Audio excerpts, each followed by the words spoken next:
Please subscribe and don't forget to press the bell icon to get notified whenever we upload a new video. यह अविश्वास प्रस्ताव एक प्रकार से हमारे लोकतंत्र की एक महत्वपूर्ण शक्ति का परिचायक है। भले टीडीपी के माध्यम से ये प्रस्ताव आया हो, लेकिन उनके साथ जुड़े हुए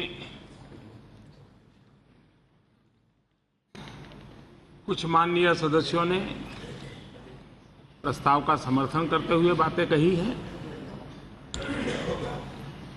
और एक बहुत बड़ा वर्ग है जिसने प्रस्ताव का विरोध करते हुए बात कही है। मैं भी आप सबसे आग्रह करूंगा कि हम सब इस प्रस्ताव को खारिज करें और हम सब 30 साल के बाद देश में पूर्ण बहुमत के साथ बनी हुई सरकार को जिस गति से काम किया है उस पर फिर से एक बार विश्वास प्रकट करें।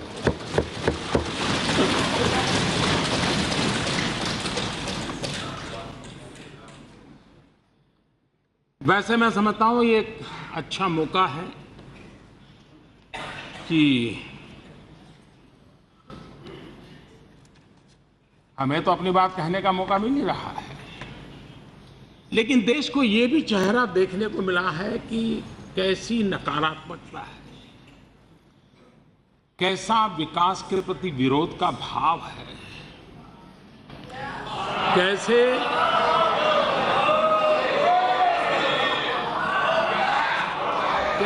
नकारात्मक राजनीति ने कुछ लोगों को घेर के रखा हुआ है और उन सब का चेहरा निखर करके सज धज करके बाहर आया है।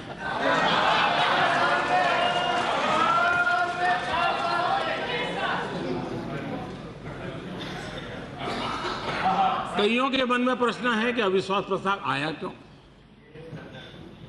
न संख्या है, न सदन में बहुमत है, और फिर भी सदन में इस प्रस्ताव को लाया क्यों गया?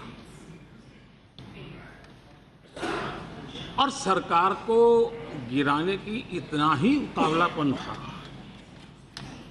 तो मैं हैरान था कि सामने इसको 48 घंटे रोक दिया जाए। चर्चा की जल्दी जरूरत नहीं है। अगर अविश्वास प्रस्ताव पर जल्दी चर्चा नहीं होगी तो क्या आसमान फट जाएगा? क्या भूकंप आ जाएगा? क्या न जाने। अगर चर्चा की तैयारी नहीं थी, 48 घंटे और देर कर दो तो फिर लाए क्यों? और इसलिए मैं समझता हूं कि इसको टालने की जो कोशिश हो रही थी वो भी इस बात को बताती है कि उनकी क्या कठिनाई है। न मांझी न रहबर, न मांझी न रहबर, न हक में हवाएं, न मांझी न रहबर न हक में हवाएं, है कश्ती भी जर्जर। ये कैसा सफर है?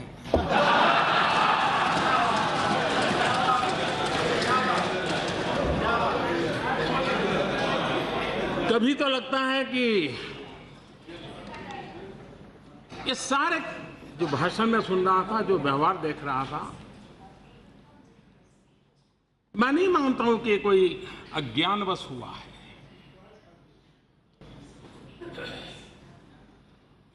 और न ही ये झूठे आत्मविश्वास के कारण हुआ है। ये इसलिए हुआ है कि अहंकार इस प्रकार की प्रवृत्ति करने के लिए खींच के ले जा रहा है। मोदी हटाओ,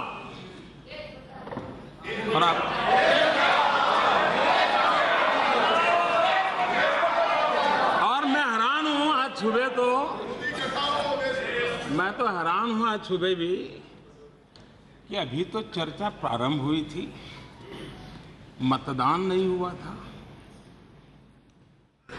जय पराजय का फैसला नहीं हुआ था, फिर भी जिनको यहां पहुंचने की उत्साह है, उठो उठो उठो।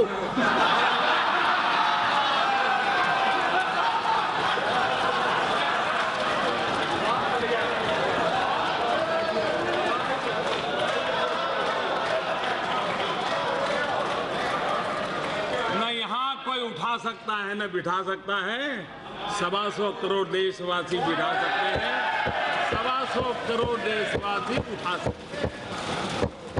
लोकतंत्र में जनता पे भरोसा होना चाहिए, इतनी जल्दबाजी क्या है?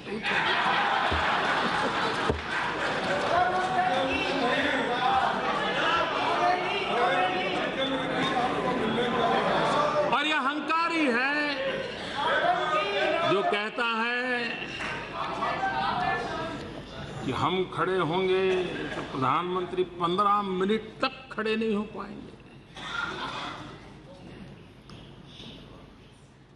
आदरणीय अध्यक्ष महोदय जी, मैं खड़ा भी हूं और 4 साल हमने जो काम किए हैं उस पर अड़ा भी हूं।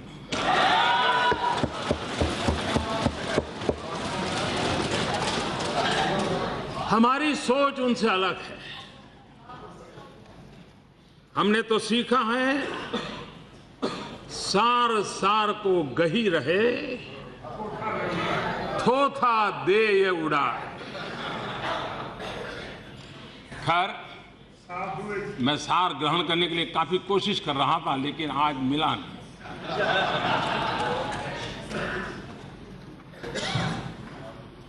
डंके की चोट पर अहंकार ये कहलाता है 2019 में पावर में आने नहीं देंगे।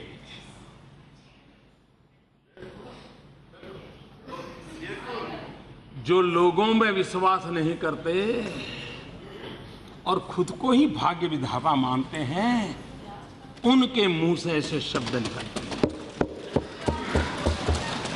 लोकतंत्र में जनता जनार्दन भाग्य विधाता होती है। लोकतांत्रिक प्रक्रियाओं पर भरोसा होना जरूरी है। अगर 2019 में कांग्रेस सबसे बड़ा दल बनती है तो मैं बनूंगा प्रधानमंत्री, लेकिन दूसरों की ढेर सारी ख्वाहिश है, उनका क्या होगा, इस बारे में कंफ्यूजन है।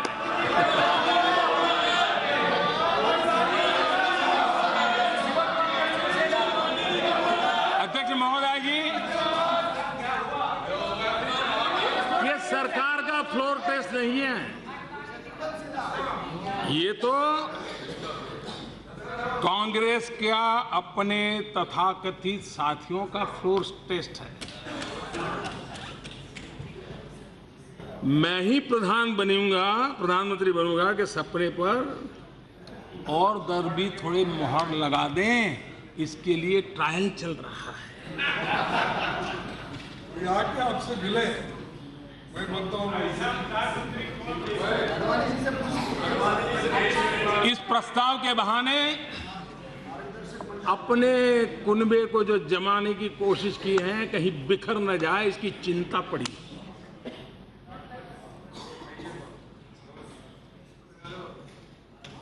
एक मोदी को हटाने के लिए, जिसके साथ कभी देखने का संबंध नहीं, मिलने का संबंध नहीं, ऐसी धरियों को इकट्ठा करने का प्रयास हो रहा है।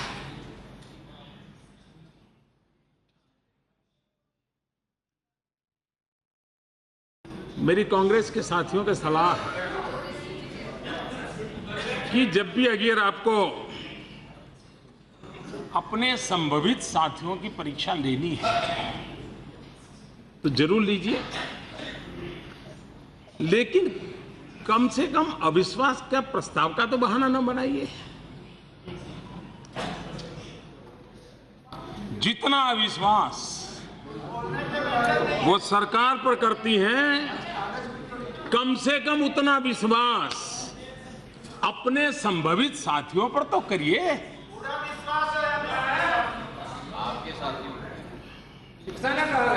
हम यहां इसलिए हैं कि हमारे पास संख्या बल है।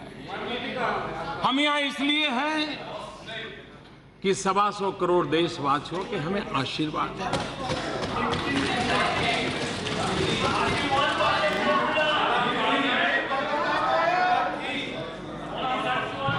अपनी स्वार्थ सिद्धि के लिए देश के मन पर, देशवासियों के दिए आशीर्वाद पर नॉट अगेन कम से कम अविश्वास न करें। बिना तुष्टीकरण किए, बिना वोट बैंक की राजनीति किए, सबका साथ सबका विकास, ये मंत्र पर हम काम करते रहे। पिछले 4 वर्ष में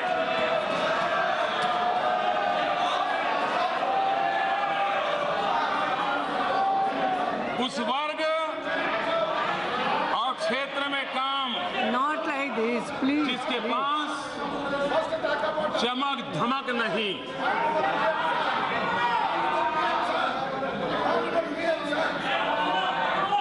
please please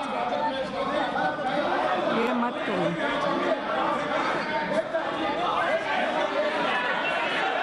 Narasimhan ji, you will have to receive. Anurag ji, Anurag ji, I will see. Please, please.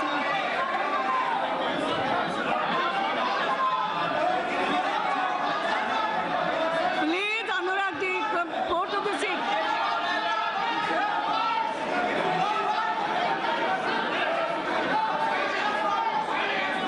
Please.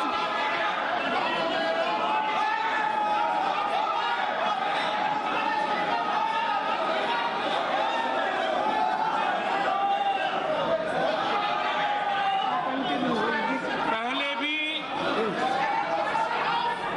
माननीय अध्यक्ष जी 18,000 गांवों में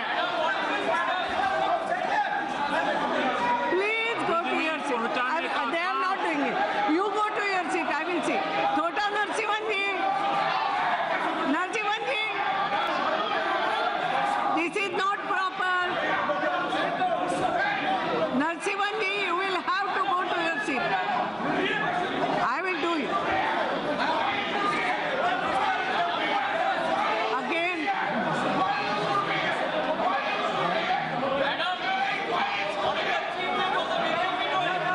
Viduri ji, you go to your seat.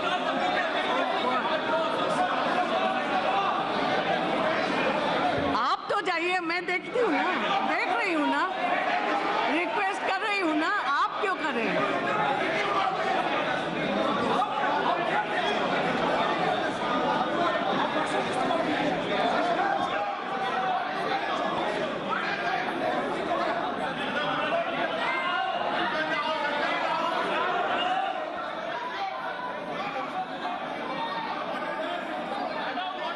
Please.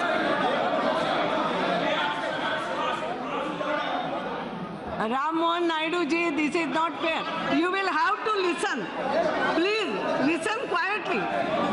Reply तो करना देखना पड़ेगा ना. Please go to your seat. Please go to your seat. Madam, what is this, madam? BJP is trying to Please. control the whole house. What is this? Please. Madam ये क्या हो रहा है? ये अगर दादागिरी की न्यूज़ क्या है मैडम? मैडम ये क्या हो रहा है madam? Please go to your seat. Please, no. Madam ये क्या हो रहा है? कोई और देख रही हूँ, मैं भी समझ रही हूँ। बैठिए आप लोग जरा, आप तो शांति से बैठिए, बैठिए। हाँ? रिकॉर्ड में कुछ नहीं जाएगा ये बात। दादागिरी हो रही है। अध्यक्ष महोदय जी, Yes. मैडम ये प्रधानमंत्री के सामने हो रहा है। सबका साथ सबका विकास, इसी मंत्र को लेकर के हम काम करने वाली सरकार जब 18,000 गांवों में बिजली पहुंची, ये काम पहले भी सरकारें कर सकती थी, लेकिन अध्यक्ष महोदया, इन 18,000 गांवों में 15,000 गांव, आप देखिए वो समझा रहे हैं। 15,000 गांव पूर्वी भारत के, और उन 15,000 में भी 5,000 गांव पूरी तरह नॉर्थ ईस्ट के। आप कल्पना कर सकते हैं इन इलाकों में कौन रहता है? हमारे आदिवासी, हमारे गरीब, यही महानुभाव रहते हैं। दलित हो, पीड़ित हो, शोषित हो, वंचित हो, जंगलों में जिंदगी गुजारने वाले हो, इनका बहुत बड़ा तबका रहता है। लेकिन ये लोग ये क्यों नहीं करते थे? क्योंकि उनके वोट के गणित में फिट नहीं होता और उनका इस आबादी पर विश्वास नहीं था। उसी के कारण नॉर्थ ईस्ट को अलग थलग कर दिया गया। हमने सिर्फ इन गांवों में बिजली पहुंचाई ऐसा नहीं, अपने कनेक्टिविटी के हर मार्ग पर तेज गति से काम किया। बैंक के दरवाजे, गरीबों के नाम पर बैंकों का राष्ट्रीयकरण हुआ, लेकिन बैंक के दरवाजे गरीबों के लिए नहीं खुले। जब उनकी सरकारें थी, इतने साल बैठे थे, वे भी गरीबों के लिए बैंक के दरवाजे खोल सकते थे। लगभग 32 करोड़ जनधन खाते खोलने का काम हमारी सरकार ने किया और आज 80,000 करोड़ रुपया इन गरीबों ने बचत करके इन जनधन अकाउंट में जमा किए हैं। माताओं बहनों के लिए, उनके सम्मान के लिए 8 करोड़ शौचालय बनाने का काम इस सरकार ने किया। ये पहले की सरकारें भी कर सकती थी। उज्ज्वला योजना से 4.5 करोड़ गरीब माताओं बहनों को आज धुआं मुक्त जिंदगी और बेहतर स्वास्थ्य का काम, ये विश्वास जगाने का काम हमारी सरकार ने किया। ये वो लोग थे जो 9 सिलेंडर की 12 सिलेंडर इसी की चर्चा में खोए हुए थे। उनका अविश्वास के बीच वो जनता को भटका रहे थे। एक अंतर्राष्ट्रीय रिपोर्ट के अनुसार बीते 2 वर्षों में 5 करोड़ देशवासी भीषण गरीबी से बाहर आए। 20 करोड़ गरीबों को मात्र 90 पैसे प्रतिदिन और 1 रुपये महीने के प्रीमियम पर बीमा का सुरक्षा कवच भी मिला। आने वाले दिनों में आयुष्मान भारत योजना के तहत 5 लाख रुपयों का बीमारी में मदद करने का एश्योरेंस इस सरकार ने दिया है। इनको इन बातों पर भी विश्वास नहीं है। हम किसानों की आय 2022 तक 2 गुना करने की दिशा में एक के बाद एक कदम उठा रहे हैं। उस पर भी इनको विश्वास नहीं। हम बीज से लेकर के बाजार तक संपूर्ण व्यवस्था के अंदर सुधार कर रहे हैं, सीमलेस व्यवस्थाएं बना रहे हैं। इस पर भी उनका विश्वास नहीं है। 80,000 करोड़ रुपए से ज्यादा खर्च करके बरसों से अटकी हुई 99 सिंचाई योजनाओं को उन परियोजनाओं को पूर्ण करने का काम चल रहा है। कुछ योजनाएं पूर्णता पर पहुंच चुकी हैं, कुछ लोकार्पण हो चुका है, लेकिन इस पर भी इनका विश्वास नहीं है। हमने 15 करोड़ किसानों को सॉइल हेल्थ कार्ड पहुंचाया, आधुनिक खेती की तरफ किसानों को ले गए, लेकिन इस पर भी इनका विश्वास नहीं है। हमने यूरिया में नीम कोटिंग उन्होंने थोड़ा करके छोड़ दिया, 100% किए बिना उसका लाभ नहीं मिल सकता है। हमने 100% नीम कोटिंग का काम किया, जिसका लाभ देश के किसानों को हुआ है। यूरिया की जो कमी महसूस होती थी, इस पर भी इनका विश्वास नहीं है। न हमने प्रधानमंत्री फसल बीमा योजना के माध्यम से किसानों को विश्वास दिलाने का काम किया, न सिर्फ प्रीमियम कम किया, लेकिन इंश्योरेंस का दायरा भी हमने बढ़ाया। उदाहरण के तौर पर 2016-17 में किसानों ने करीब 1300 करोड़ रुपए बीमा के प्रीमियम के रूप में दिया, जबकि उन्हें सहायता के रूप में 5500 करोड़ रुपए से ज्यादा की क्लेम राशि दी गई। यानी किसानों से जितना लिया गया उससे 3 गुना ज्यादा कल में क्लेम राशि उनको हम पहुंचा दिए, लेकिन इन लोगों को विश्वास नहीं होता। माननीय अध्यक्ष महोदया, एलईडी बल्ब जरा ये बताएं तो सही, क्या कारण है कि उनके कालखंड में एलईडी बल्ब 350, 400, 450 रुपए में बिकता था। आज वो एलईडी बल्ब 40-45 रुपए में पहुंच गया और 100 करोड़, छोटा आंकड़ा नहीं है, 100 करोड़ एलईडी बल्ब आज बिक चुके हैं। इतना ही नहीं, 500 से ज्यादा अर्बन बॉडीज में 62 लाख से ज्यादा एलईडी बल्ब स्ट्रीट लाइट में लग चुके हैं और उसके कारण उन नगर पालिकाओं के खर्च में भी बचत हुई है।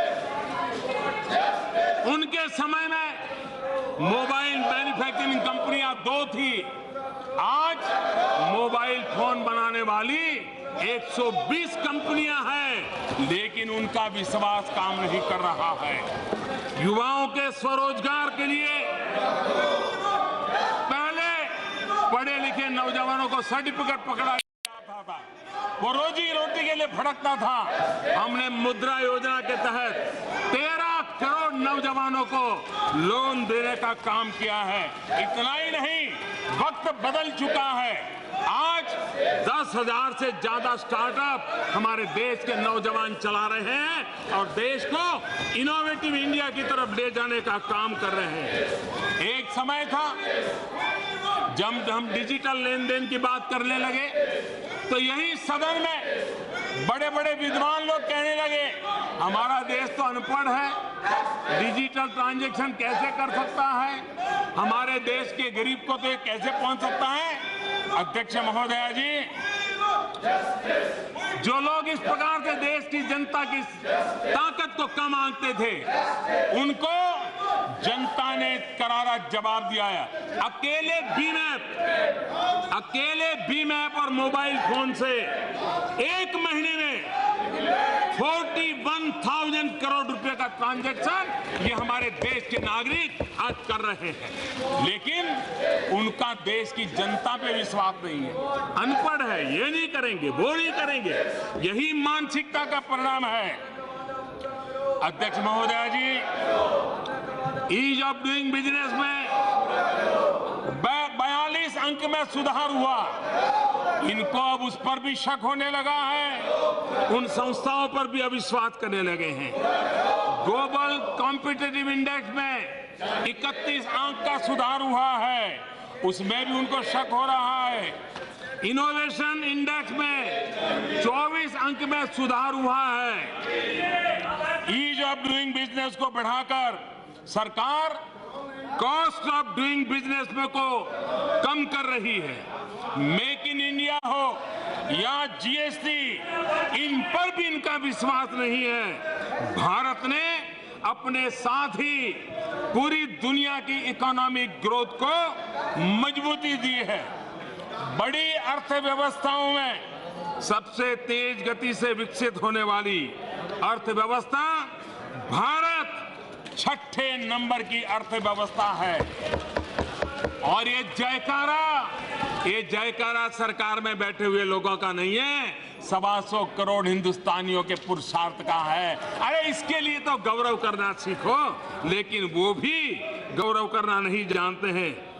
$5 ट्रिलियन की इकोनॉमी बनने की दिशा में आज देश तेज गति से आगे बढ़ रहा है। हमने काले धन के खिलाफ लड़ाई छेड़ी है और ये लड़ाई रुकने वाली नहीं है। और मैं जानता हूं इसके कारण कैसे कैसे लोगों को परेशानी हो रही है। वो गांव अभी भी उनके भर नहीं रहे हैं, ये तो आपके व्यवहार से हमें पता चलता है। हमने टेक्नोलॉजी का उपयोग किया और टेक्नोलॉजी के माध्यम से सरकारी खजाने से निकले हुए रुपये जो कहीं और चले जाते थे, उसमें 90,000 करोड़ रुपए बचाने का काम टेक्नोलॉजी के माध्यम से किया है। गलत हाथों में जाता है, किस प्रकार की व्यवस्थाओं से चलता था, देश भली भांति जाता है। 2.5 लाख से ज्यादा सेल कंपनियां, उसको हमने ताले लगा दिए और भी करीब 2 लाख, 2.25 लाख कंपनियां आज भी नजर में हैं। कभी भी उन पर ताला लगने की संभावना पड़ी हुई है, क्योंकि इसको पनपाया किसने? कौन ताकतें थी जो उसको बढ़ावा देती थी और इन व्यवस्थाओं के माध्यम से अपने खेल खेले जा रहे थे। बेनामी संपत्ति का कानून सदन ने पारित किया, 20 साल तक नोटिफाई नहीं किया गया। क्यों? किसको बचाना चाहते थे? और हमने आकर के इस काम को भी किया और मुझे खुशी है, अब तक 4-4.5 हजार करोड़ रुपए की संपत्ति इस बेनामी संपत्ति की तरह जब्त कर दी गई है। देश को विश्वास है, दुनिया को विश्वास है, दुनिया की सर्वश्रेष्ठ संस्थाओं को विश्वास है, लेकिन जो खुद पर विश्वास नहीं कर सकते वो हम पर विश्वास कैसे कर सकेंगे? और इसलिए यह सब ऐसा नहीं होता है। इस प्रकार की मानसिकता वाले लोगों के लिए हमारे शास्त्रों में बहुत अच्छे ढंग से कहा गया है। वो कहा है, धारा नैव पतंती, धारा नैव पतंती चातक मुखे मेघस्य किम दूषणम। यानी चातक पक्षी के मुंह में बारिश की बूंद सीधे नहीं गिरती तो इसमें बादल का क्या दोष? अध्यक्ष महोदया, कांग्रेस को खुद पर अविश्वास है। ये अविश्वास से गिरे हुए हैं। अविश्वास ही उनके पूरी कार्यशैली, उनकी सांस्कृतिक जीवन का हिस्सा है। उनको विश्वास नहीं है। स्वच्छ भारत, उसमें भी विश्वास नहीं। अंतर्राष्ट्रीय योग दिवस, उस पर भी विश्वास नहीं। देश के मुख्य न्यायाधीश, उन पर भी विश्वास नहीं। रिजर्व बैंक, उन पर भी विश्वास नहीं। अर्थव्यवस्था के आंकड़े देने वाली संस्थाएं, उन पर भी विश्वास नहीं। देश के बाहर पासपोर्ट की ताकत क्या बढ़ रही है, या फिर अंतर्राष्ट्रीय मंचों पर देश का गौरवगान कैसे हो रहा है, उस पर भी उनको विश्वास नहीं है। चुनाव आयोग पर विश्वास नहीं, ईवीएम पर विश्वास नहीं। क्यों? क्योंकि उनको अपने पर विश्वास नहीं है। और ये अविश्वास क्यों बढ़ गया? जब कुछ लोग, मुट्ठी भर लोग अपना ही विशेष अधिकार मानते थे, अपना ही विशेष अधिकार मान करके जो बैठे थे, जब ये जनाधिकार में परिवर्तित होने लगा तो जरा वहां पर बुखार चढ़ने लगा, परेशानी बढ़ने लगी। क्योंकि जब प्रक्रियाओं को प्रभावित करने की परंपराओं को बंद किया गया तो उनको परेशानी होना बड़ा स्वाभाविक था। जब भ्रष्टाचार पर सीधा प्रहार होने लगा तो उनको परेशानी होनी बहुत स्वाभाविक थी। जब भ्रष्टाचार की कमाई आनी बंद हो गई तो उनकी बेचैनी बढ़ गई, ये भी साफ है। जब कोर्ट कचहरी में उन्हें भी पेश होना पड़ा तो उनको भी जरा तकलीफ होने लगी है। मैं हैरान हूं, यहां ऐसे विषयों को स्पर्श किया गया। आजकल शिव भक्ति की बातें हो रही है। मैं भी भगवान शिव को प्रार्थना करता हूं। मैं 125 करोड़ देशवासियों को भी प्रार्थना करता हूं, आपको इतनी शक्ति दें कि 2024 में फिर से आप अविश्वास प्रस्ताव ले आए।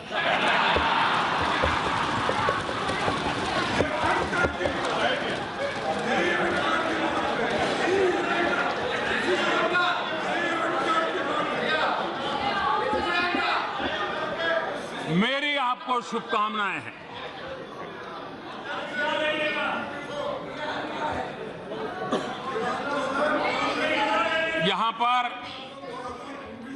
यहां पर डोकलाम की चर्चा की गई। मैं मानता हूं कि जिस विषय की जानकारी नहीं है, कभी कभी उस पर बोलने से बात बड़ी उल्टी पड़ जाती है। उसमें व्यक्ति का नुकसान कम है, देश का नुकसान हो जाता है। और इसलिए ऐसे विषयों पर बोलने से पहले थोड़ा संभालना चाहिए। हमें एक घटनाक्रम जरा याद रहना चाहिए। जब सारा देश, सारा तंत्र, सारी सरकार एकजुट होकर के डोकलाम के विषय को लेकर के प्रवृत्तिशील थी, अपनी अपनी जिम्मेवारियां संभाल रही थी, तब जो आज डोकलाम की बातें करते वो चीन के राजदूत के साथ बैठते हैं।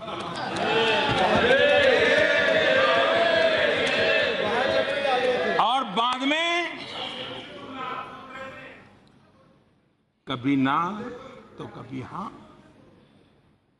जैसे फिल्मी अंदाज में चल रहा था, नाटकीय ढंग से चल रहा था। कोई कहता था मिले, कोई कहता था नहीं मिले, फिर कहते थे मिले, फिर कहते थे नहीं मिले। क्यों भाई ऐसा सस्पेंस क्यों? मैं समझता हूं, और कांग्रेस प्रवक्ता ने तो पहले साफ मना कर दिया था कि उनके उपाध्यक्ष चीनी राजदूत को मिले ही नहीं है। इस बीच एक प्रेस विज्ञप्ति भी आ गई और फिर कांग्रेस ने मानने के लिए मजबूर होना पड़ा, हाँ मुलाकात तो हुई थी। क्या देश के विषयों कोई गंभीरता नहीं होती क्या? क्या हर जगह पे बचकाना हरकत करते रहेंगे क्या? यहां पर राफेल विवाद को छेड़ा गया।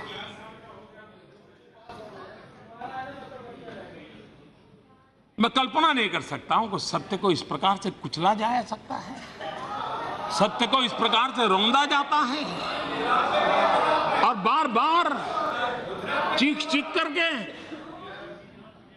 देश को गुमराह करने का काम। और इन्हीं विषयों पर, देश की सुरक्षा से जुड़े हुए विषयों पर ही इस प्रकार से खेल खेले जाते हैं। ये देश कभी माफ नहीं करेगा। ये कितना दुखद है कि इस सदन में लगाए गए आरोप पर दोनों देश को बयान जारी करना पड़ा। मैं समझता हूं, और दोनों देश को खंडन करना पड़े। क्या ऐसी बचकाना हरकत हम करते रहेंगे क्या? कोई जिम्मेवारी है कि नहीं? जो लोग इतने साल सत्ता में रहे, बिना हाथ पैर के, बिना कोई सबूत, बस चीखते रहो, चिल्लाते रहो, सत्य का गला घोंटने की कोशिश है। देश की जनता भली भांति जानती है और हर बार जनता ने आपको जवाब दिया है और अब सुधरने का मौका है, सुधरने की कोशिश करें। ये राजनीति का स्तर देश हित में नहीं है। और मैं इस सदन के माध्यम से अध्यक्ष महोदय जी, मैं देशवासियों को विश्वास दिलाना चाहता हूं, देशवासियों को आश्वस्त करना चाहता हूं कि ये समझौता दो देशों के बीच हुआ है, ये कोई व्यापारी पार्टियों के साथ नहीं हुआ है, दो जिम्मेवार सरकारों के बीच में हुआ है और पूरी पारदर्शिता के साथ हुआ है। और मेरी प्रार्थना भी है कि राष्ट्रीय सुरक्षा के मुद्दे पर, इतने संवेदनशील मुद्दे पर ये बचकाना बयानों से बचा जाए, ये मेरा आग्रह है। और नामदार के आग्रह मैं प्रार्थना ही कर सकता हूं, क्योंकि हमने देखा है एक ऐसी मानक प्रवृत्ति बन चुकी है कि देश के सेनाध्यक्ष को किस भाषा प्रयोग किया गया, क्या कभी होता है? क्या देश के सेनाध्यक्ष के लिए इस प्रकार की भाषा का प्रयोग किया जाएगा? आज भी हिंदुस्तान के हर सिपाही जो सीमा पर होगा, जो निवृत्त होगा, आज उसको इतनी गहरी चोट पहुंची होगी जिसकी सदन में बैठ करके हम कल्पना नहीं कर सकते। जो देश के लिए मर मिटने के लिए निकले हैं, जो देश की भलाई के लिए काम करते हैं, उस सेना के जवानों की पराक्रम को, उन पराक्रमों को स्वीकारने का आपको सामर्थ्य नहीं होगा। लेकिन आप सर्जिकल स्ट्राइक को जुमला स्ट्राइक बोले, आप सर्जिकल स्ट्राइक को जुमला स्ट्राइक बोले, यह देश कभी माफ नहीं करेगा। आपको गालियां देनी है तो मोदी मौजूद है, आपकी सारी गालियां सुनने के लिए तैयार है, लेकिन देश के जवान जो मर मिटने के लिए निकले हैं, उनको गालियां देना बंद कीजिए।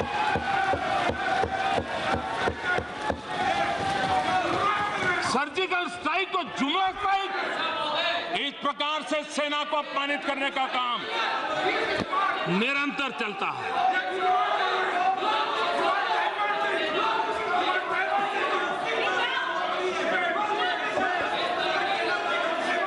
माननीय अध्यक्ष महोदय, पीढ़ी दर पीढ़ी चला आ रहा यह अविश्वास, ये कांग्रेस की फितरत है। कांग्रेस ने देश में अस्थिरता फैलाने के लिए अविश्वास प्रस्ताव की संवैधानिक व्यवस्था का दुरुपयोग किया। हमने अखबार में पढ़ा कि अविश्वास प्रस्ताव की स्वीकृति के तुरंत बाद बयान दिया गया, कौन कहता है हमारे पास नंबर नहीं है। यह अहंकार देखिए। मैं इस सदन को याद कराना चाहता हूं 1999 राष्ट्रपति भवन के सामने खड़े होकर के दावा किया गया था, हमारे पास तो 272 की संख्या है और हमारे साथ और भी जुड़ने वाले हैं 272। पूरे देश में और अटल जी की सरकार को सिर्फ एक वोट से गिरा दिया, लेकिन खुद जो 272 का दावा किया था वो खोखला निकला और 13 महीनों में देश को चुनाव के अंदर जाना पड़ा। चुनाव थोपे गए देश पर। माननीय अध्यक्ष महोदय, आज फिर एक स्थिर जनादेश, उसको अस्थिर करने के लिए खेल खेले जा रहे हैं। राजनीतिक अस्थिरता के द्वारा अपनी स्वार्थ सिद्धि करना ये कांग्रेस की फितरत रही है। 1979 में किसान नेता माटी के लाल चौधरी चरण सिंह जी को पहले समर्थन का भ्रम दिया और फिर वापस ले लिया। एक किसान, एक कामगार का इससे बड़ा अपमान क्या हो सकता है। चंद्रशेखर जी का भी उसी तरह अपमान मोडेस ऑपरेंडी वही था, पहले सहयोग की रस्सी फेंको और फिर धोखे से उसे वापस खींचो। यही खेल चलता रहा, यही फॉर्मूला 1997 में फिर अपनाया गया। पहले देवगौड़ा जी को, पहले आदरणीय देवगौड़ा जी को अपमानित किया गया और फिर इंद्र कुमार गुलजराल जी की बारी आई। क्या देवगौड़ा जी हो, क्या मुलायम सिंह यादव हो, कौन भूल सकता है कांग्रेस ने इन लोगों के साथ क्या किया।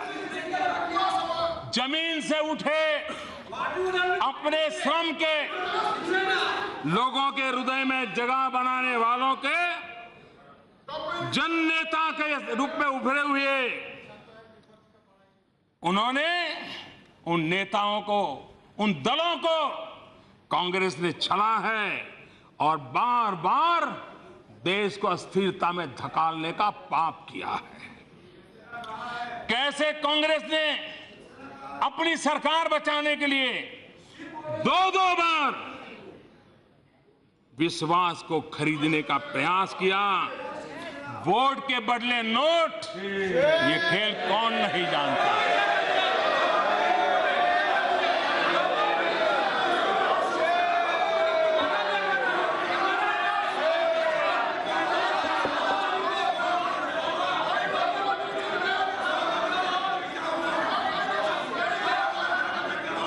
आज यहां एक बार और कही गई,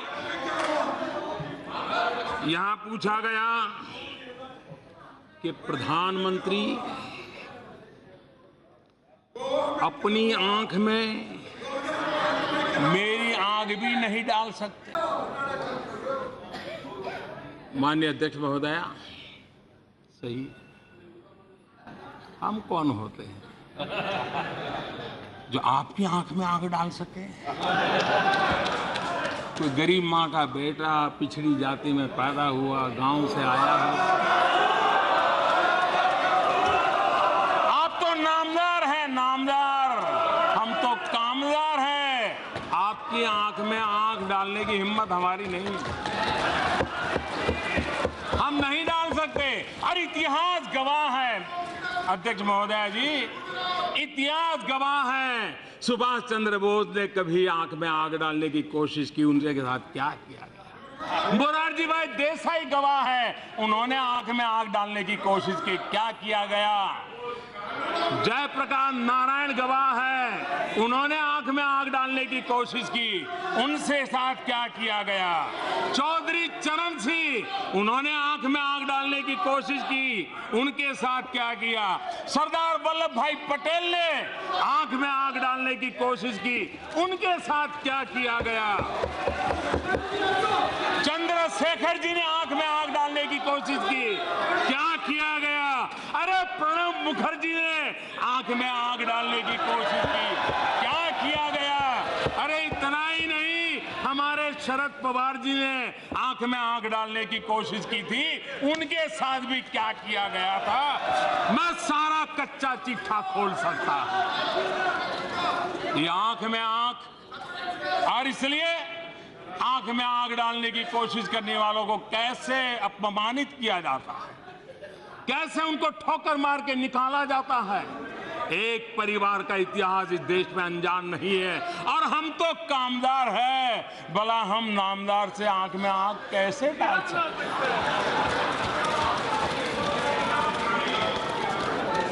और आंखों की बात करने वालों की आंखों की हरकतों ने आज टीवी पे पूरा देश देख रहा है, कैसे आंख खोली जा रही है, कैसे बंद की जा रही है। ये आंखों का खेल।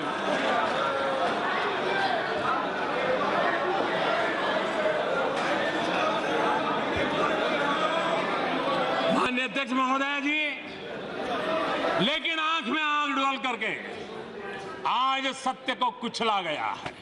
बार बार कुचला गया है, सत्य को बार बार रौंदा गया है। यहां कहा गया कांग्रेस ही थी।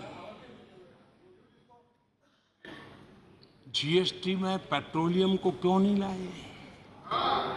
मैं जरा पूछना चाहता हूं, अपने परिवार के इतिहास के बाहर भी तो कांग्रेस का इतिहास है, अपने परिवार के बाहर कांग्रेस सरकारों का भी इतिहास है।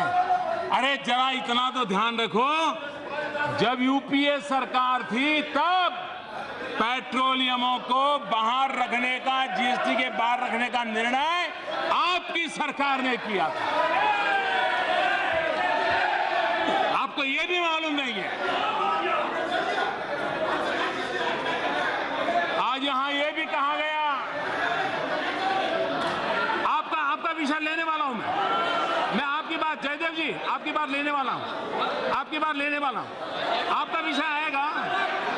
अरे जरा बारी बारी से आने दो, किसी को छोड़ने वाला नहीं, आप चिंता मत कीजिए, हर किसी का सम्मान करूंगा, आप चिंता मत कीजिए।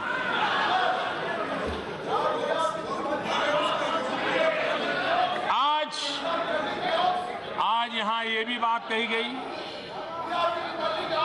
कि आप चौकीदार नहीं भागीदार हैं। माननीय अध्यक्ष महोदया, मैं गर्व के साथ कहना चाहता हूं, हम चौकीदार भी हैं, हम भागीदार भी हैं, लेकिन हम आपकी तरह सौदागर नहीं है, ठेकेदार नहीं। न हम सौदागर हैं, न हम ठेकेदार हैं, हम भागीदार हैं, देश के गरीबों के दुख के भागीदार हैं, हम देश के किसानों की पीड़ा के भागीदार हैं, हम भागीदार हैं, देश के नौजवानों के सपनों के भागीदार हैं, हम भागीदार हैं देश के उन 115 जिले जो आकांक्षी जिले हैं, उनके विकास के सपनों के भागीदार हैं। हम देश को विकास की नई राह पर ले जाने वाले मेहनत कश मजदूरों के भागीदार हैं। हम भागीदार हैं और हम भागीदार रहेंगे। उनके दुख को बांटना ये हमारी भागीदारी जिम्मेवारी है, हम निभाएंगे। हम ठेकेदार नहीं है, हम सौदागर नहीं है, हम चौकीदार भी है, हम भागीदार भी है। हमें गर्व है इस बात का।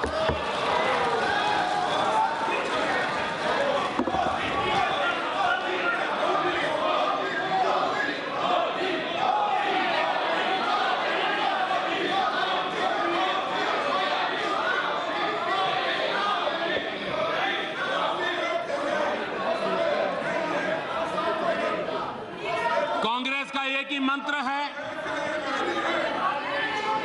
कांग्रेस का एक ही मंत्र है, या तो हम रहेंगे और अगर हम नहीं हुए तो फिर देश में अस्थिरता रहेगी, अफवाहों का साम्राज्य रहेगा। ये पूरा कालखंड देख लीजिए, वहां भी भुक्तभोगी बैठे हैं, उनसे वहां बैठे हुए भी परेशानियां थे, कोई बात बाकी नहीं है, सबके साथ क्या हुआ है सबको मालूम है। अफवाहें उड़ाई जाती हैं, झूठ फैलाया जाता है, अपप्रचार किया जाता है। आज के युग में देश में अफवाहें फैलाने के लिए तो टेक्नोलॉजी भी अवेलेबल है और आरक्षण खत्म हो जाएगा, दलितों पर अत्याचार रोकने वाला कानून खत्म किया गया है, देश को हिंसा की आग में झोंकने के षड्यंत्र हो रहे। अध्यक्ष महोदया जी, ये लोग राजनीति दलितों, पीड़ितों, शोषितों, वंचितों, गरीबों को इमोशनल ब्लैकमेलिंग करके राजनीति करते रहे। कामगार हो, किसान हो, उनके दुखों की चिंता किए बिना समस्याओं के समाधान के रास्ते खोजने के बजाय चुनाव जीतने के शॉर्टकट ढूंढने का प्रयास हुआ है देश में। और उसी का कारण है कि देश का एक बहुत बड़ा तबका सशक्तिकरण से वंचित रह गया है। बार बार बाबा साहब आंबेडकर की भाषा, उनके पहनावे पर, उनकी राजनीति पर मजाक उड़ाने वाले लोग आज बाबा साहब के गीत गाने लगे हैं। धारा 356 का बार बार दुरुपयोग करने वाले हमें लोकतंत्र के पाठ पढ़ाने की बातें करते हैं। जो सरकार, जो मुख्यमंत्री पसंद नहीं आता था, उसको हटाना, अस्थिरता पैदा करना, ये खेल देश आजाद होने के तुरंत बाद शुरू कर दिया गया, जो कभी भी मौका नहीं छोड़ा गया है। और इसी नीति का परिणाम 1980, 1991, 1998, 1999 देश को समय से पहले चुनाव के अंदर घसीटा गया, चुनाव में जाना पड़ा। एक परिवार के सपनों, आकांक्षाओं के सामने जो भी आया उसके साथ यही बर्ताव किया गया, चाहे देश को, लोकतंत्र को ही दांव पर क्यों न लगाना पड़े। स्वाभाविक है, जिनकी ये मानसिकता पड़ी हो, जिनके अंदर इतना अहंकार भरा हो, वो हम लोगों को कैसे स्वीकार कर सकते हैं? हमारा यहां बैठना उनको कैसे गवारा हो सकता है?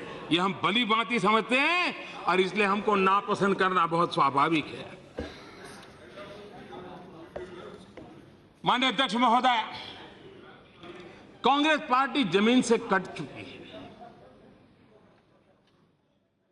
और वो तो डूबे हैं, लेकिन उनके साथ जाने वाले भी, हम तो डूबे, सनम तुम भी डूबोगे, इनका भी यही हाल होने वाला है। लेकिन मैं अर्थ और अनर्थ में हमेशा उलझे हुए, अपने आप को बहुत बड़ा विद्वान मानने वाले और विद्वता का जिनको अहंकार है,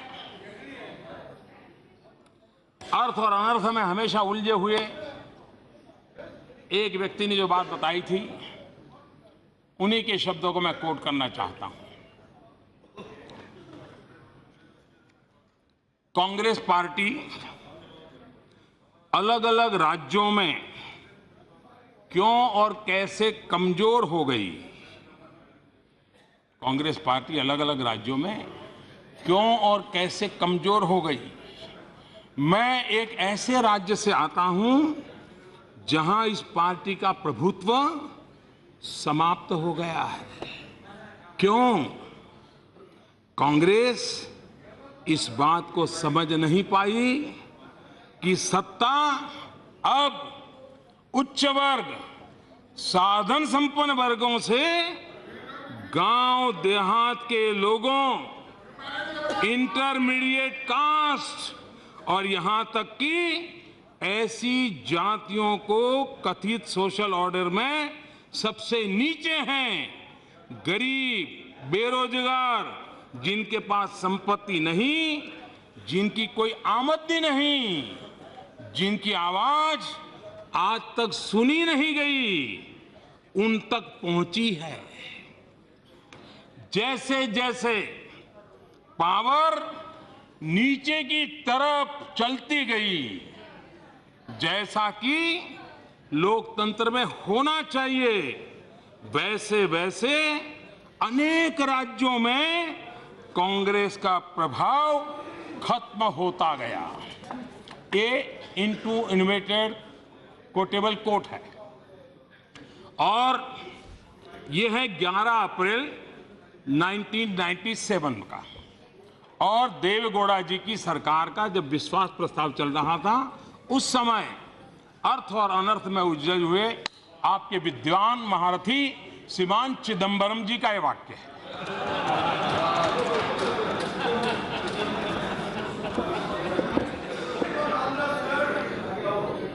कुछ विद्वान लोगों की बातें वहां शायद समझ नहीं आई होगी।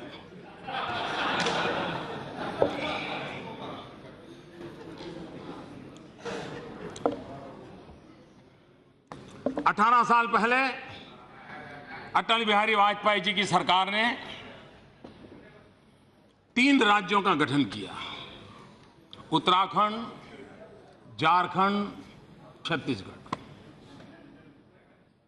कोई खींचातान नहीं, न कोई झगड़ा, मिल बैठ करके जो जहां से निकले उनके साथ बैठ करके रास्ते निकाले, और तीनों राज्य बहुत तेजी से, शांति से प्रगति कर रहे हैं और देश के विकास में योगदान दे रहे हैं। लेकिन राजनीतिक लाभ पाने के लिए आंध्र के लोगों को विश्वास में लिए बिना राज्यसभा के दरवाजों को बंद करके जोर और जुल्म के बीच हाउस ऑर्डर में नहीं था तो भी आपने आंध्र और तेलंगाना का विभाजन किया। और ये बात सही है, जयदेव जी ने बताया, ये बात सही है कि उस समय मैंने ये कहा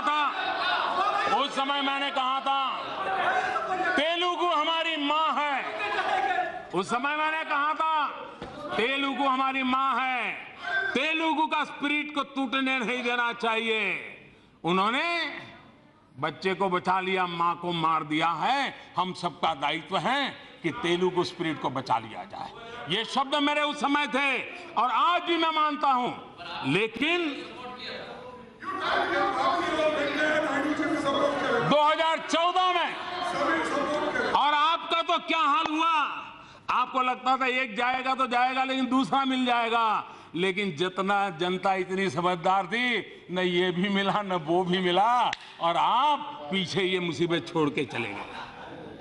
और आपके लिए नया नहीं है, आपने भारत पाकिस्तान का विभाजन किया, आज भी मुसीबतें झेल रहे हैं। आपने इनका भी विभाजन ऐसे किया है, उनको विश्वास दिलाया होता तो शायद ये मुसीबत ना आती, लेकिन कुछ नहीं सोचा। और मुझे बराबर याद है चंद्रबाबू का और वहां के हमारे तेलंगाना के सीएम का, केसीआर का, पहले साल बंटवारे को लेकर के तनाव रहता था, झगड़े होते थे, गवर्नर को बैठना पड़ता था, होम मिनिस्टर को बैठना पड़ता है, कभी मुझे बैठना पड़ता था। और उस समय टीडीपी की पूरी ताकत तेलंगाना के खिलाफ लगाए रखी, उसी में लड़ते रहे। हम उनको शांत करने की बहुत कोशिश करते रहे, संभालने की कोशिश करिए। और टीआरएस ने एक मैच्योरिटी दिखाई चीजों को, ना वो अपने आप विकास में लग गए। उधर क्या हाल हुआ आप जानते हैं। संसाधनों का विवाद आज भी चल रहा है। बंटवारा ऐसा किया आप लोगों ने, संसाधनों का विवाद आज भी चल रहा है। एनडीए की सरकार ने सुनिश्चित किया कि आंध्र प्रदेश और तेलंगाना के विकास में कोई कमी नहीं आएगी और हम पूरी तरह उसमें कमिटेड हैं। और हमने जो कदम उठाए, मुझे कुछ मीडिया रिपोर्ट याद है, कुछ मीडिया रिपोर्ट मुझे याद आ रही है। इसी सदन के एक माननीय सदस्य, उन्होंने बयान दिया था, टीडीपी के, उन्होंने बयान दिया था कि स्पेशल कैटेगरी स्टेटस से कहीं ज्यादा बेहतर स्पेशल पैकेज है, यही लोगों ने दिया था। वित्त आयोग की सिफारिश को फिर से दोहराना चाहता हूं। इस सिफारिश के तहत आयोग ने स्पेशल और जनरल कैटेगरी राज्यों के भेद को समाप्त कर दिया। आयोग ने एक नई कैटेगरी नॉर्थ ईस्टर्न को और हिल स्टेट की बना दी। इस प्रक्रिया में आयोग ने इस बात का भी ध्यान रखा कि अन्य राज्यों को आर्थिक नुकसान न हो। एनडीए सरकार आंध्र प्रदेश के लोगों की आशा आकांक्षाओं का सम्मान करती है। अब पूरा सुनिए, आपके काम की बात आ रही है। एनडीए सरकार आंध्र प्रदेश के लोगों की आशाओं अपेक्षाओं का सम्मान करती है, लेकिन साथ ही साथ हमें यह भी ध्यान रखना होगा कि सरकार 14वीं वित्त आयोग द्वारा दी गई सिफारिशों से बंधी हुई है। इसलिए आंध्र प्रदेश राज्य के लिए एक नया स्पेशल असिस्टेंस पैकेज बनाया गया, जिससे राज्य को उतनी वित्तीय सहायता मिले जितनी उसे स्पेशल कैटेगरी स्टेटस मिलने से प्राप्त होती है। इस निर्णय को 8 सितंबर 2016 को लागू किया गया। 4 नवंबर 2016 को आंध्र प्रदेश के मुख्यमंत्री ने स्वयं इस पैकेज को स्वीकार करते हुए वित्त मंत्री का धन्यवाद किया। एनडीए सरकार आंध्र प्रदेश रीऑर्गेनाइजेशन एक्ट और स्पेशल असिस्टेंस पैकेज में किए हुए हर कमिटमेंट को पूरा करना चाहती थी, लेकिन टीडीपी ने अपनी विफलताओं को छिपाने के लिए यू टर्न किया। और माननीय अध्यक्ष महोदया जी, टीडीपी ने जब एनडीए छोड़ने का तय किया तो मैंने चंद्रबाबू से फोन किया था। ये जानकारी आपके लिए नहीं होगी, आपके काम की जानकारी है। टीडीपी एनडीए से निकले, चंद्रबाबू से मेरी फोन पे बात हुई और मैंने चंद्रबाबू से कहा था कि बाबू, आप वाईएसआर की जाल में फंस रहे हो। वाईएसआर के चक्र में आप फंस रहे हो। और मैंने कहा आप वहां की स्पर्धा में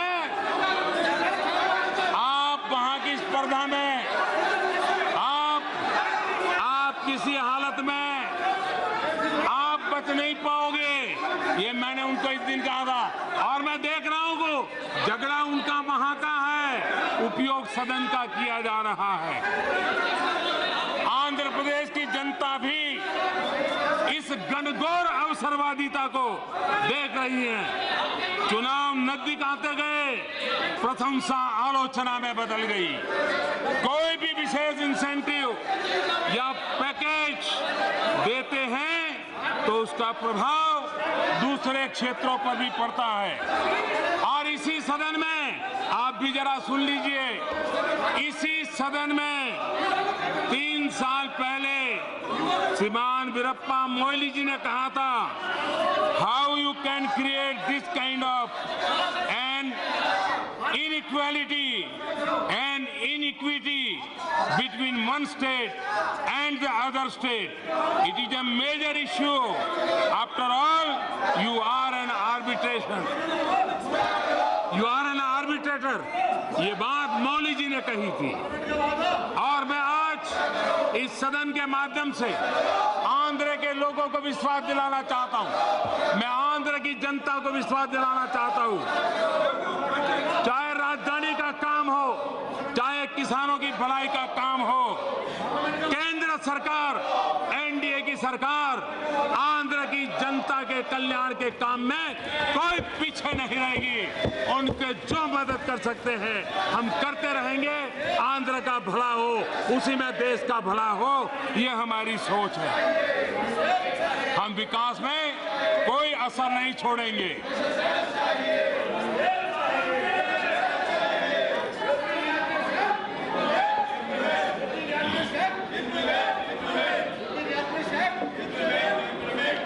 हमारा प्रयास,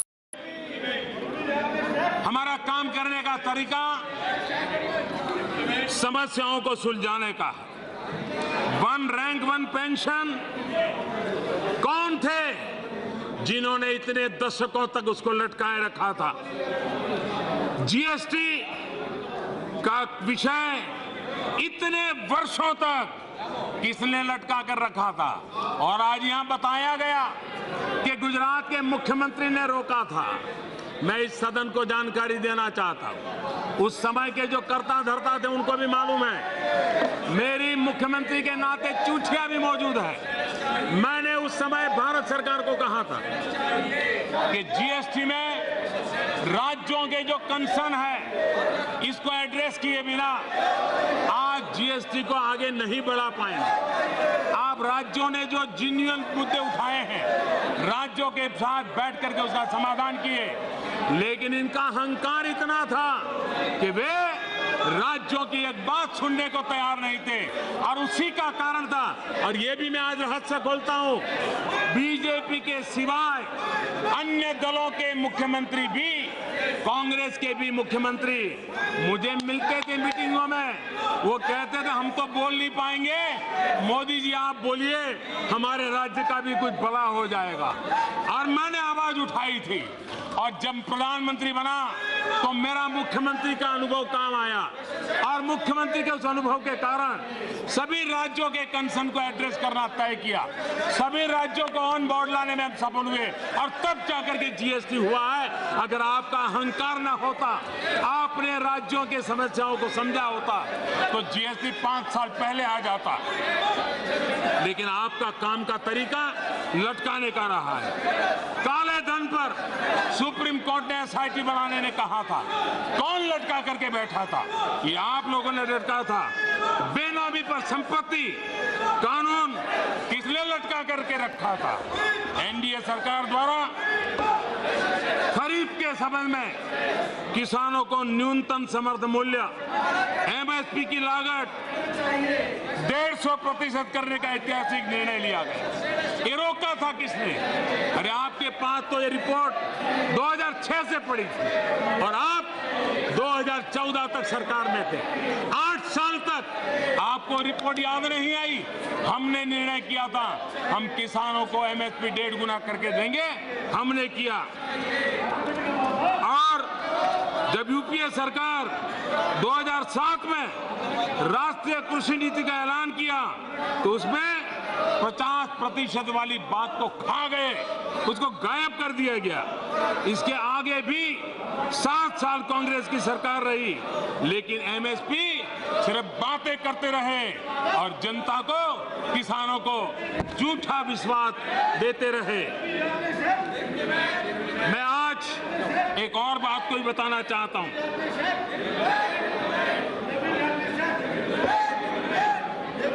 देश के लिए ये जानकारी बहुत महत्वपूर्ण है। जिनको सुनना नहीं है उनके काम में आने वाली नहीं है, लेकिन देश के लिए जरूरी है। हम 2014 में आए, तब कई लोगों ने हमको कहा था कि इकोनॉमी पर व्हाइट पेपर लाया जाए, इकोनॉमी पर व्हाइट पेपर लाया जाए। हमारे मन में भी था कि व्हाइट पेपर लाएंगे, लेकिन जब हम बैठे और शुरू में सारी जानकारियां पाने लगे, एक के बाद ऐसी जानकारी आई, हम चौंक गए। क्या अर्थव्यवस्था की क्या स्थिति पैदा करके रहे थे। और इसलिए मैं आज एनपीए की कहानी सुनाना चाहता हूं। क्या परिस्थिति पैदा की। ये कहानी की शुरुआत हुई 2008 में और 2009 में चुनाव था। कांग्रेस को लगने लगा था कि अब 1 साल बचा है, जितनी बैंकें खाली कर सकते हो करो। एक बार जब आदत लग गई तो फिर बैंकों का अंडरग्राउंड लूट 2009 के बाद 2014 तक चलता रहा। जब तक कांग्रेस सत्ता में थी तब तक ये बैंकों को लूटने का खेल चलता रहा। एक आंकड़ा इस सदन के लोगों को भी चौंका देगा। आजादी के 60 साल बाद, माननीय अध्यक्ष जी, आजादी के 60 साल में हमारे देश की बैंकों ने लोन के रूप में जो राशि दी थी वो 18 लाख करोड़ थी। 60 साल में 18 लाख करोड़। लेकिन 2008 से 2014 6 साल में ये राशि 18 लाख से 52 लाख करोड़ हो गई। 60 साल में 18 लाख, 6 साल में 52 लाख पहुंचाई। और ये 6 साल में 60 साल में जो हुआ था उसको डबल कर दिया। और ये कैसे हुआ? दुनिया में इंटरनेट बैंकिंग तो बहुत देर से आया, लेकिन कांग्रेस ऐसे बुद्धिमान लोग हैं, कांग्रेस के लोग ऐसे बुद्धिमान हैं कि दुनिया में इंटरनेट बैंकिंग आने से पहले भारत में फोन बैंकिंग शुरू हुआ। ये टेलीफोन बैंकिंग शुरू हुआ और टेलीफोन बैंकिंग का एक कमाल था कि 6 साल में 18 लाख से 52 लाख अपने चहेते लोगों को खजाना लुटा दिया गया बैंकों से। और तरीका क्या था?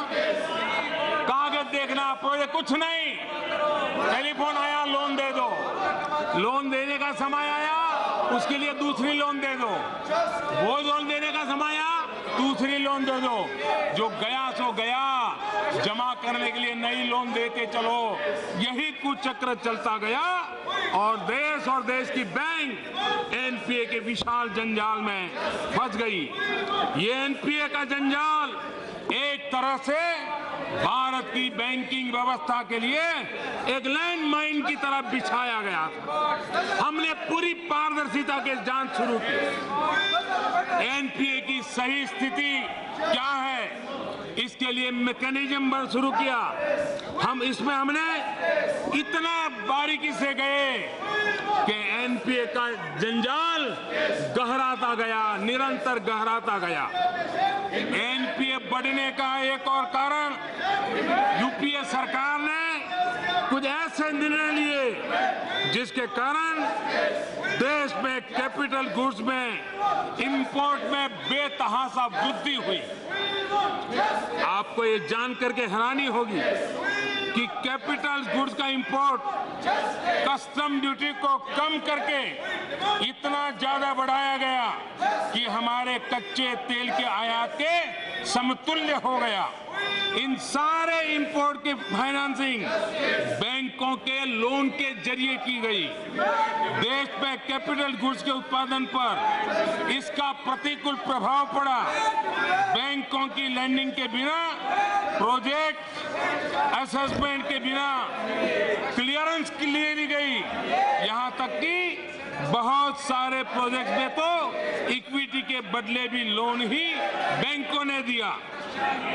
अब एक तरफ तो इन कैपिटल गुड्स के आयात और प्रोजेक्ट के आयात और प्रोजेक्ट के निर्माण में कस्टम ड्यूटी या सरकार के टैक्स में कमी की गई।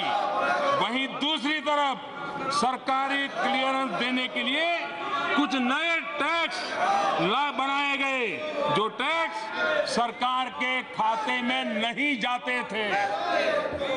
इस टैक्स के कारण सारे प्रोजेक्ट्स क्लियरेंस में देरी हुई, बैंकों के लोन फंसे रहे और एनपीए बढ़ता रहा। आज विपक्ष के मित्र जब बार बार एनपीए की स्थिति पे ऊपर अपने बयान देते हैं तो सरकार को बाध्य होकर के देश की जनता के सामने इस सदन के माध्यम से कुछ तथ्य फिर से रखने की जरूरत पड़ी है। एक तरफ तो हमारी सरकार ने बैंकों को बुक्स में इन सभी एनपीएस की ईमानदारी के साथ दिखाने का निर्णय लिया। वहीं दूसरी तरफ हमने बैंक में सुधार के लिए बहुत सारे नीतिगत निर्णय लिए जो देश की अर्थव्यवस्था को आने वाले वर्षों में मदद पहुंचाएंगे। 50 करोड़ रुपए से ज्यादा सारे एनपीए अकाउंट की समीक्षा की गई है। इनमें विलफुल डिफॉल्टर्स और फ्रॉड की संभावना का आकलन किया जा रहा है। बैंकों में स्ट्रेस्ड एसेट्स के मैनेजमेंट के लिए एक नई व्यवस्था तैयार की गई है। 2,10,000 करोड़ रुपए से ज्यादा की राशि बैंकों के रिकैपिटलाइजेशन के लिए दी जा रही है। हमारी सरकार ने इंसॉल्वेंसी और बैंक्रप्सी कोड बनाए हैं। इसके द्वारा टॉप 12 डिफॉल्टर्स, जो कि कुल एनपीए के 25% के बराबर है, के case national company law tribunal द्वारा लिए जा चुके हैं। इन 12 बड़े केस में लगभग 3 लाख करोड़ रुपए की राशि फंसी हुई है। सिर्फ एक साल में इनमें से 3 बड़े मामलों में हमारी सरकार ने लगभग 55% की रिकवरी पाई है। वही अगर कुल 12 बड़े मामलों की बात करें तो उनमें से लगभग 45% की रिकवरी की जा चुकी है।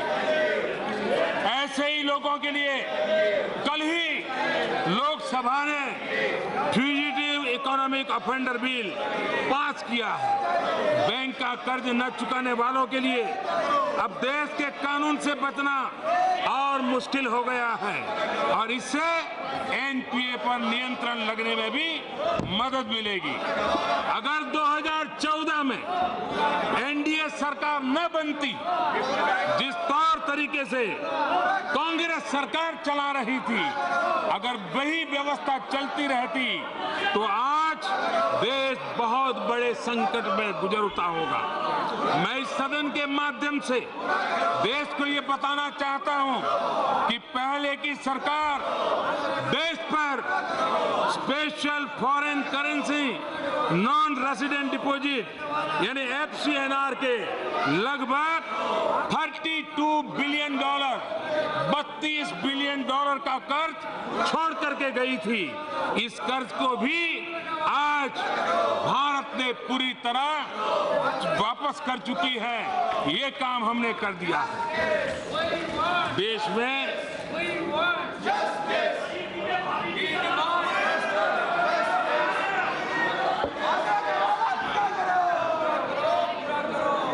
माननीय अध्यक्ष महोदय,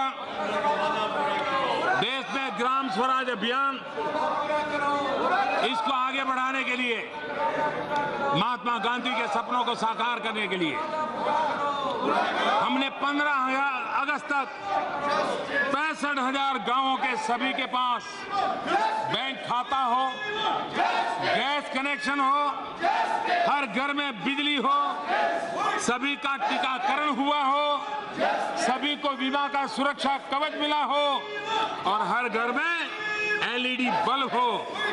ये गांव उन 115 जिलों में है जिनको गलत नीतियों ने पिछड़ेपन का अविश्वास दिया और हमने उनको आकांक्षा का नया विश्वास दिया।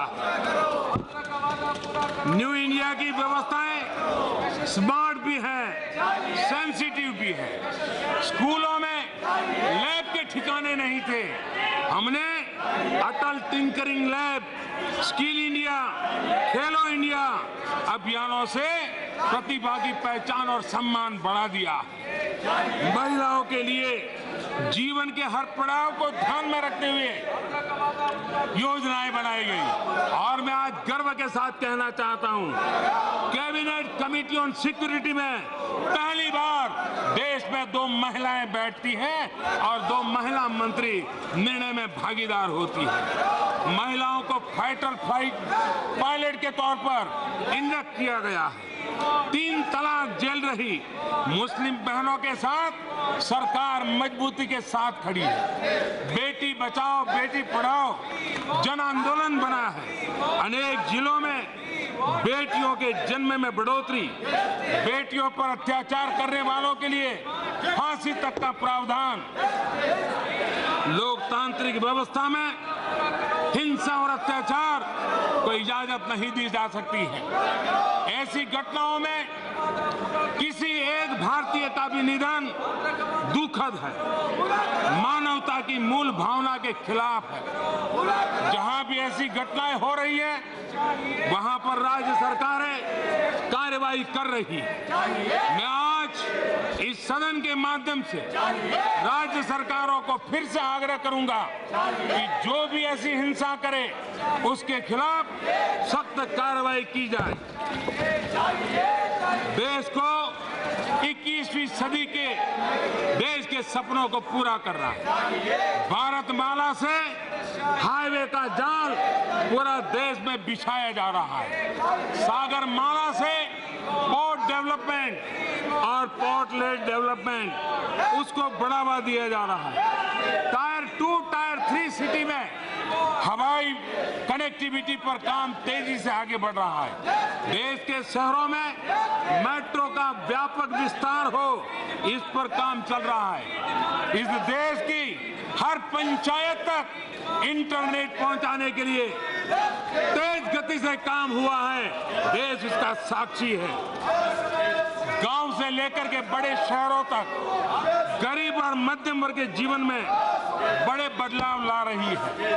पहलों की सरकारों के मुकाबले हमारे सरकार की गति कहीं ज्यादा तेज है।